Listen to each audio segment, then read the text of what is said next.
লিখেছেন 4 রাকাতের নিয়ত করে 2 রাকাত নামাজ পড়ে আত্তাহিয়াত পড়লাম, মনের ভুলে তৃতীয় রাকাতে আবারও আত্তাহিয়াত পাঠ করেছি, আবার শেষ বৈঠকেও পাঠ করলাম, আত্তাহিয়াত 3 বার হয়ে গেল, নামাজ হবে কিনা?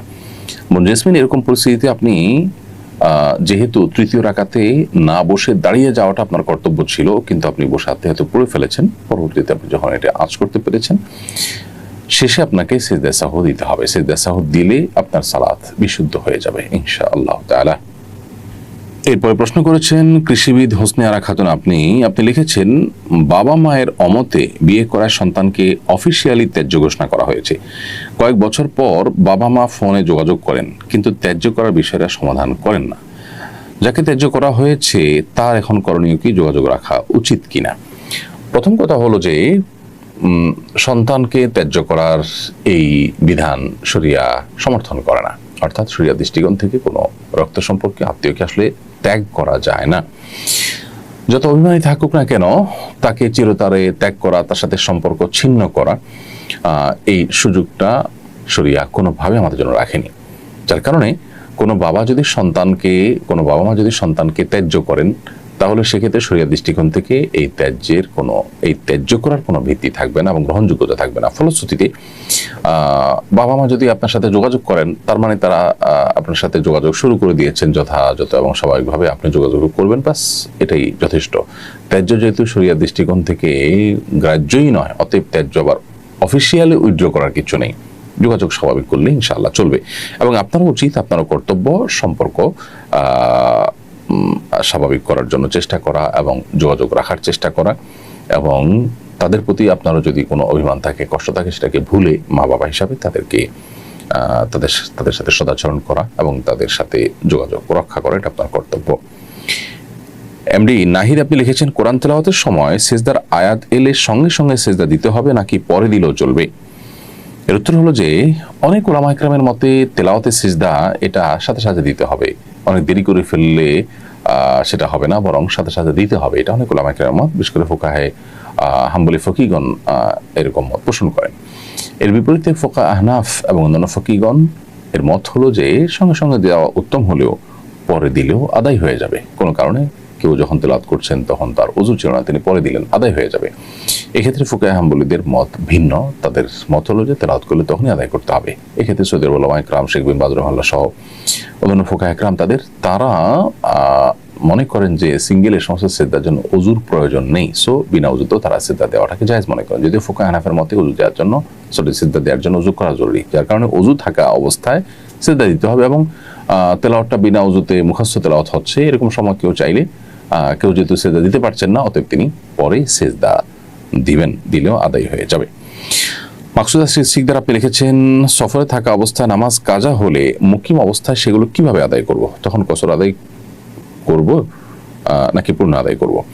উত্তর হলো বোন মাকসুদা যে সফরে যে নামাজগুলো কাজা হয়েছে সেগুলো আপনি নিজ আবাসনে ফেরার পর যদি কাজা করেন, তাহলে আপনাকে কসরই আদায় করতে হবে। ঠিক একইভাবে আপনি নিজ ঠিকানা থাকা অবস্থায় কোনো নামাজ কাজা হয়ে থাকলে সেই কাজাগুলো যখন সফররত অবস্থায় আদায় করবেন, তখন আপনাকে পরিপূর্ণ আদায় করতে হবে।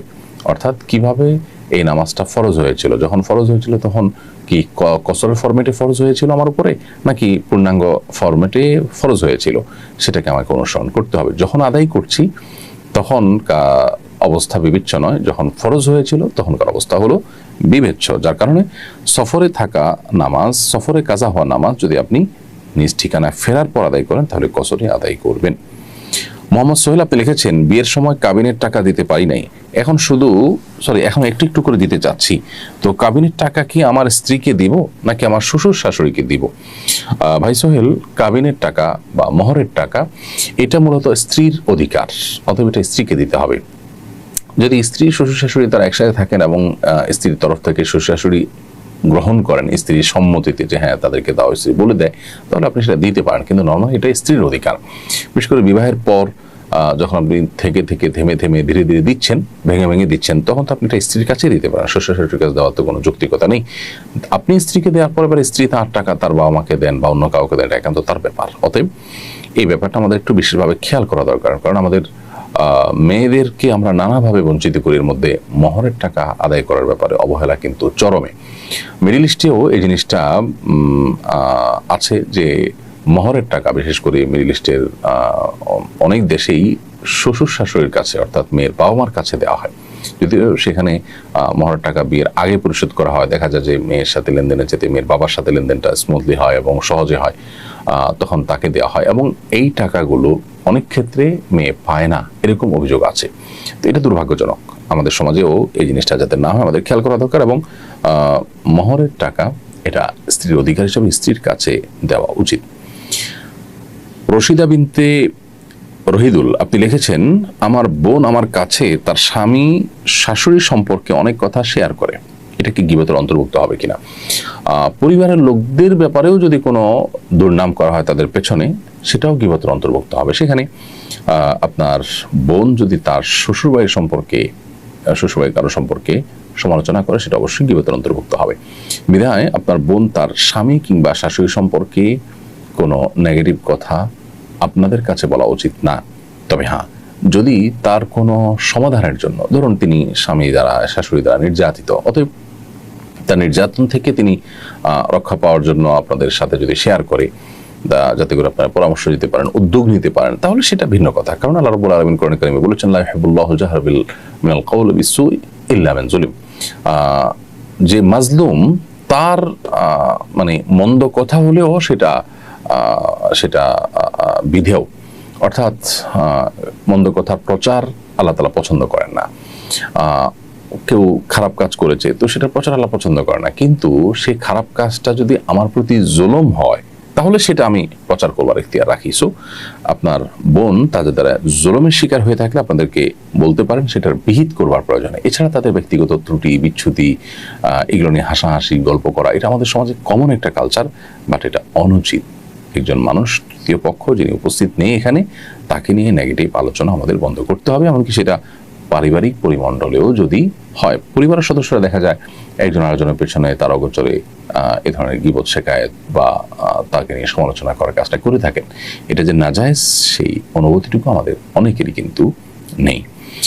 সুমাইয়া আখতার আপনি লিখেছেন, আমার স্বামী প্রবাসী, তার ফোনে অনেক মেয়ের বাজে নাচের ভিডিও আছে, আমি এগুলো পছন্দ করি না, আমার খুব খারাপ লাগে, আমি তাকে বারবার বলার পরও সে কোনো পাত্তা দেয় না, এখন আমি কি করতে পারি?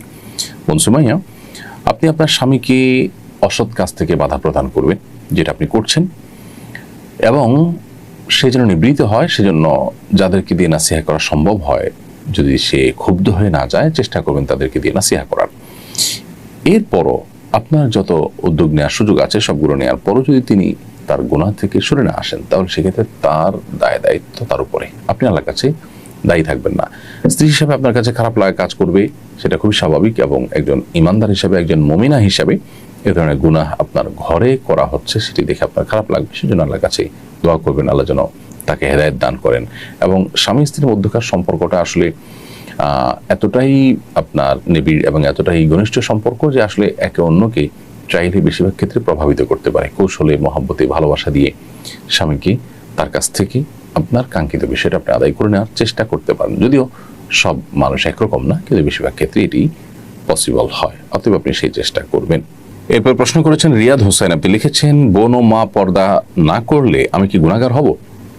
ভাই রিয়াদ, আপনার পরিবারের মেয়েরা যারা আপনার অধীনে, সেটা আপনার বোন হোক, মা হোক, স্ত্রী হোক, অথবা আপনার পরিবারের সদস্য অধীনে না হলেও বড় বোন, মা, হয়তো মা বাবার অধীনে আছেন, আপনি সন্তান হিসেবে সংসারের একজন সদস্য মাত্র।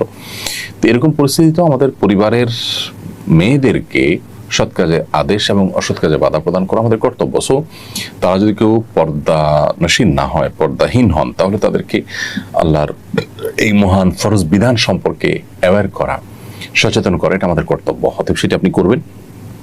এরপরও যদি তারা আপনার কথা না শুনে, তারা যদি অমান্য করে, এবং তাদেরকে আপনি যদি বাধ্যবাধকতার আওতায় আনতে না পারেন, বা তাদেরকে যদি আপনি প্রেসার দেওয়ার মতো সুযোগ আপনার হাতে না থাকে, তাহলে সেক্ষেত্রে আপনার আর কোনো দায় থাকবে না। আপনি তাদেরকে বাধা দিয়েছেন, ইনশাআল্লাহ এটার মাধ্যমে আপনি আল্লাহর কাছে দায় মুক্ত হবেন। কিন্তু যদি আপনার সুযোগ থাকে তাদেরকে চাপ প্রয়োগ করার, বল প্রয়োগ করার, তাহলে সেই চেষ্টা আপনাকে করতে হবে, ধরুন তারা আপনার অধীনস্থ, আপনি তাদের অভিভাবকের দায়িত্বে আছেন, আপনি তাদের উপায় উপার্জন এর দায়িত্ব পালন করছেন, তাহলে সেক্ষেত্রে তো আপনি তাদেরকে জোর দাবি করতে পারেন, চাপ প্রয়োগ করতে পারেন।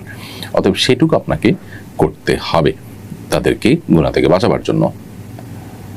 এছাড়া সাধারণ অবস্থাতে আপনি তাদেরকে অসৎ কাজ থেকে বাধা দিবেন, তারপরও যদি তারা ফিরে না আসে, ইনশাআল্লাহ বিদিন আল্লাহর কাছে আপনার কোনো দায় থাকবে না।